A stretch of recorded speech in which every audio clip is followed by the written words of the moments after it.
Me da mucho gusto recibir en el estudio a María Larriba. Ella es controladora de tráfico aéreo, tiene 27 años de experiencia, es especialista en temas aeronáuticos, investigadora de incidentes y accidentes de aviación por la Universidad del Sur de California. María, gracias por estar con nosotros. Gracias a ustedes por la oportunidad de estar aquí. Participaste en el dictamen del ruido, pero el ruido es solo una parte del problema del rediseño de rutas aéreas en el Valle de México y todo lo que está pasando en torno a esta situación.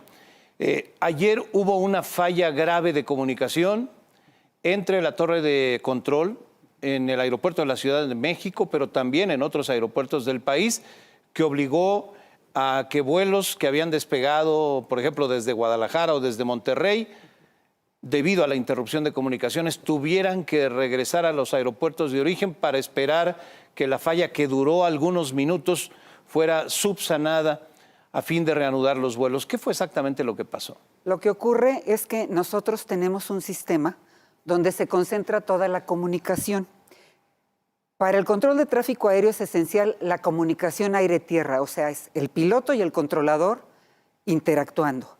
Pero la segunda parte es la comunicación del controlador con los aeropuertos que son adyacentes al espacio aéreo bajo su responsabilidad. Y falló todo a la vez. Entonces, ¿qué ocurre?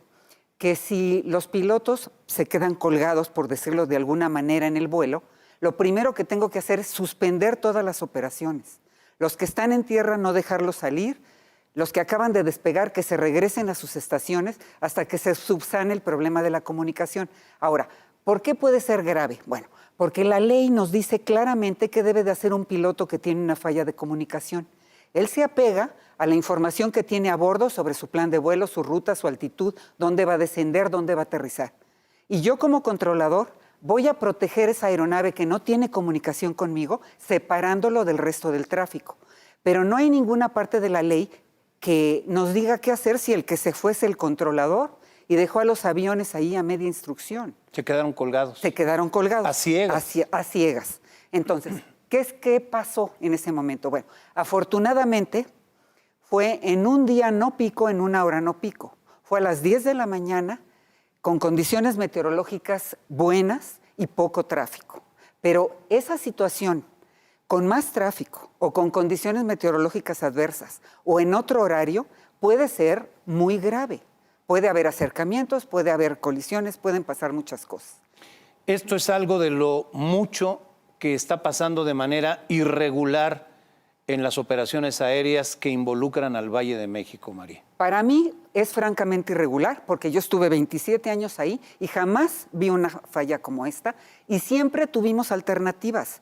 De hecho, no entiendo, CENEAM es una empresa de servicio que tiene un servicio de seguridad nacional. Así es que es responsabilidad de ellos que la comunicación permanezca y que si falla, tengan ellos una alternativa inmediata. Un respaldo. 2-3 segundos y que entre el sistema de relevo alterno. No entiendo por qué eso no ocurrió. El CENEAM es el servicio a la navegación en el espacio aéreo mexicano. Ellos venden control de tráfico aéreo, meteorología e información de despacho. Esas son las funciones de ellos. Son los que controlan el tráfico aéreo en el país. Exactamente. Para decirlo en pocas palabras. Administran el espacio. María Larriba, ¿por qué se hizo un rediseño de rutas aéreas en el Valle de México? Bueno, hay dos razones. La correcta y la incorrecta. La correcta es que México tenía el compromiso internacional de migrar de un sistema de navegación tradicional con equipos instalados en tierra a un sistema con navegación satelital, donde el piloto toma la información de un satélite para poder navegar con más precisión. Esos sistemas obviamente tienen su bonanza, son mucho más precisos que los anteriores. Esa es la razón correcta. Es la parte buena. Es la parte buena. La mala es que desde que se inició el sexenio y vimos la disposición del gobierno de sustituir Texcoco por Santa Lucía, CENEAM se vio comprometido a hacer un diseño donde se pudiera generar una convivencia en el espacio aéreo, tanto para Toluca, para Cuernavaca, para Puebla, para Santa Lucía y para el AICM. Entonces, este rediseño Fue un primer intento, muy malo, por cierto, de hacer espacio para Santa Lucía. Muy malo, ¿por qué? Muy malo porque en principio ellos ofrecieron que iba a haber rutas más cortas, que iba a haber llegadas estabilizadas, que iba a haber mejores condiciones de vuelo y estaban ofreciendo ahorros a las aerolíneas en combustible, que el combustible es la parte más importante de la operación en cuanto a gastos. ¿Qué ocurrió? Pues que nada de eso resultó cierto. ¿Son rutas Las más rutas largas? son mucho más largas, las llegadas son muy largas, vuelan un excesivo tiempo sobre la ciudad. Aparte se diseñó otra llegada por el sur que invade todas las colonias del sur de la misma manera y hay una cantidad de demoras inexplicables. Por eso las quejas que Así escuchaba. es. Eso es porque ellos hicieron un diseño para unas condiciones ideales que no tenemos en el Valle de México. El Valle de México tiene muchísimas limitaciones, de tal manera que las soluciones tienen que estar basadas, claro, en la tecnología, pero también combinado con la experiencia de la gente que tiene 40 años ahí manejando ese espacio aéreo y no los tomaron en cuenta. A ver, el rediseño hace rutas que son más largas. Así es. Se vuela más tiempo sobre la ciudad. Así es. Se vuela en zonas de la ciudad donde no se volaba. Así es. Y el combustible, se gasta más combustible del que Así se es. gastaba, lo cual impacta a las aerolíneas ya de por sí afectadas económicamente por la pandemia. Riesgos. Riesgo. Eso es muy importante. Bueno. ¿Qué riesgos implica el rediseño? Bueno, para mí, para empezar, para el piloto. Normalmente, en un aeropuerto saturado, el sistema de manejo del tráfico es conocido, es del dominio de los controladores y de los pilotos. De tal manera que si yo le digo a un piloto, mantenga patrón de espera, que es hacer circuitos, sobre Pachuca, por ejemplo, él ya sabe de qué le estoy hablando. Entonces, él procede a ese punto, inicia su patrón de espera, pero la información para hacer ese circuito ya está programada en el avión. Eso no le genera carga de trabajo al piloto. En cambio, en este rediseño, de repente, mantenga donde está, ahí mantenga posición, ahí haga un patrón de espera. Eso implica para el piloto carga de trabajo, diseñar su propio patrón de espera en un espacio donde no está legalmente establecido y luego empezar a cuidar el combustible, porque no hay aviación sin combustible. Entonces, una demora imprevista obliga al piloto a hacer nuevos cálculos sobre el combustible que tiene disponible y a determinar una hora en la que si no lo sacan de ahí, tiene que irse al aeropuerto alterno porque se le va a acabar el combustible. Todavía no Es entra en un riesgo. Operación Santa Lucía. Se han hecho Así es. pruebitas. Así es. Se toman videos, se sacan fotos de que ya hay algún tipo de operación en ¿Qué Santa cree? Lucía. Ninguna prueba. Las dos pruebas que ha habido son la inauguración. no hay pruebas siquiera. La inauguración, que mandaron a unos aviones a mantener 3 horas antes de entrar a Santa Lucía. ¿Por qué? Porque como no hay procedimientos de vuelo por instrumentos allí, el piloto tiene que ver el aeropuerto para poder aterrizar. Entonces todos estuvieron siendo demorados en el aire hasta que En la las exhibición, condiciones... el día de la exhibición. Ajá, el día de la exhibición, hasta que las condiciones meteorológicas le permitieron a esas aeronaves aterrizar. Eso fue en la inauguración. O sea, fue un show. Fue un show. Y el segundo show fue la Feria Aeroespacial, que tradicionalmente se hacía en el aeropuerto de Querétaro. Los obligaron a hacerla en Santa Lucía. Y eso obliga a traer tráfico ahí. Pero en estas mismas condiciones. No es un aeropuerto certificado. El piloto para aterrizar ahí tiene que tener condiciones meteorológicas visuales donde él vea con tiempo y oportunidad el aeropuerto para poder aterrizar. Porque ahí. no hay instrumento. No hay equipamiento de instrumentos hasta ahora. ¿Qué sucederá cuando entre en Operación Santa Lucía, cuando ya estamos teniendo las dificultades con el rediseño de rutas aéreas que ya tenemos? Bueno, para ser honesta, de aquí a marzo no van a tener la parte aeronáutica resuelta. Yo entiendo el gran esfuerzo que está haciendo la defensa en hacer un superaeropuerto con instalaciones atractivas para la gente, que es muy bonito que lleven a las visitas en avión a ver lo que hay ahí, pero la parte aeronáutica no está resuelta. Mientras no sea negocio, no tenga los parámetros de seguridad y las aerolíneas no tengan los requerimientos internacionales para aterrizar y despegar ahí, no habrá aviación.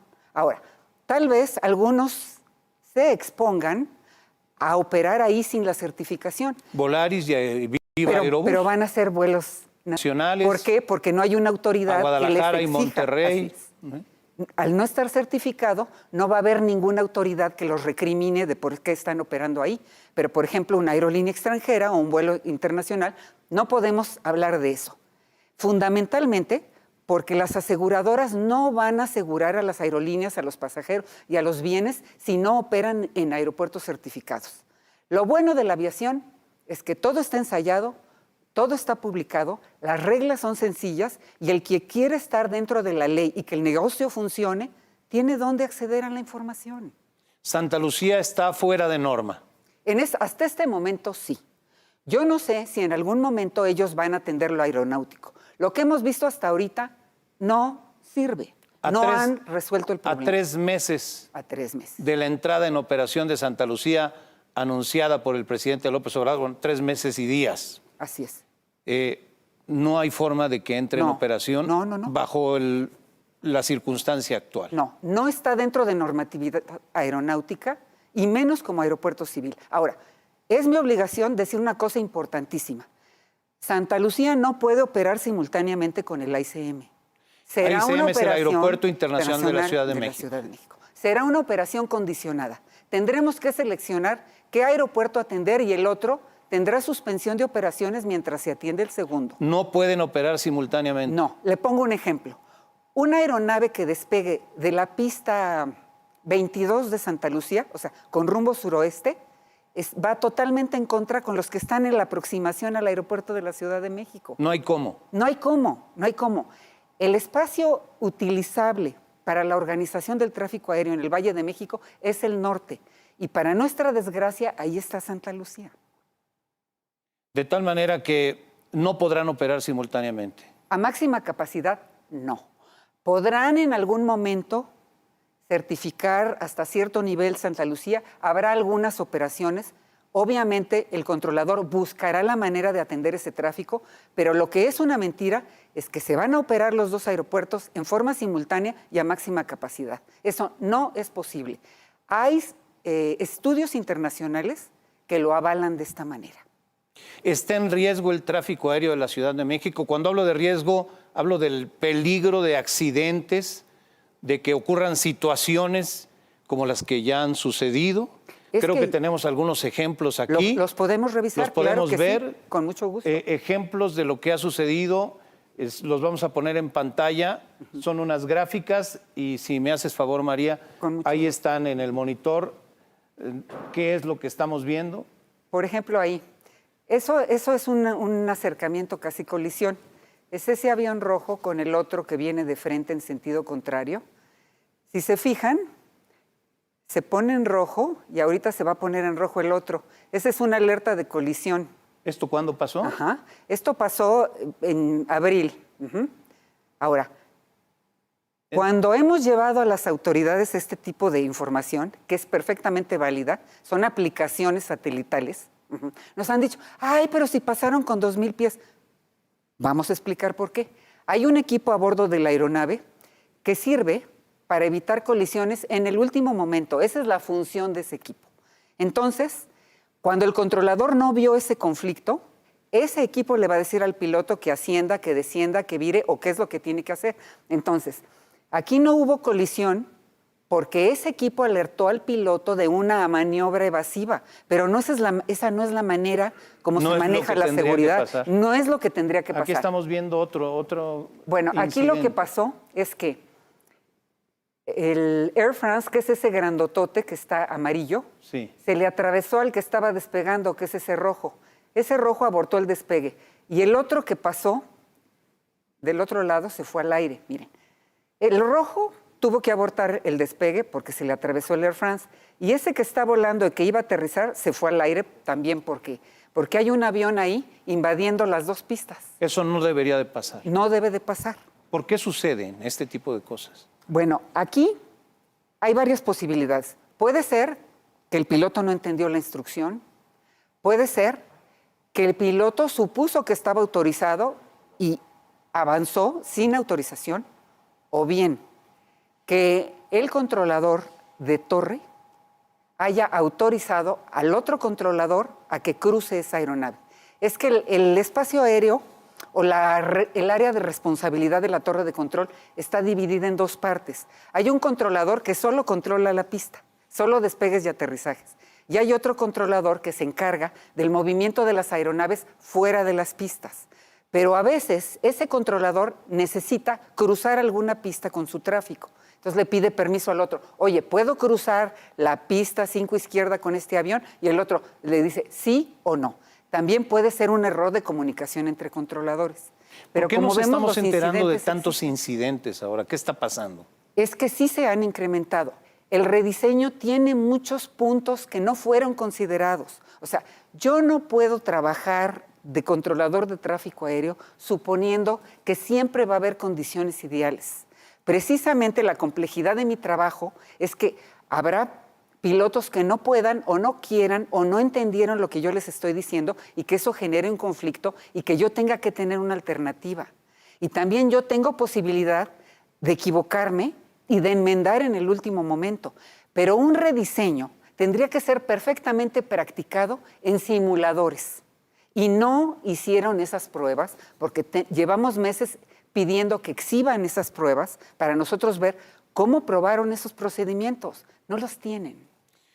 Pues esto que nos revela María Larriba, repito, controladora aérea con experiencia de 27 años, especialista en estos temas, consultora en temas aeronáuticos, investigadora de incidentes y accidentes de aviación. Es solo una pincelada de lo mucho que está ocurriendo con el tráfico aéreo en el Valle de México, de lo cual ustedes están enterados de una manera o de otra. Se nos agotó el tiempo, pero agradezco mucho la presencia y la explicación. Y desde luego, conforme sucedan cosas, te convocaré, María, si me haces favor, Claro que para sí. explicárselo a la audiencia. Claro Y que por sí. ahora, muchas gracias por estar con nosotros. Con mucho gusto. Gracias a ustedes. Gracias. Vamos a un corte y volveremos con más.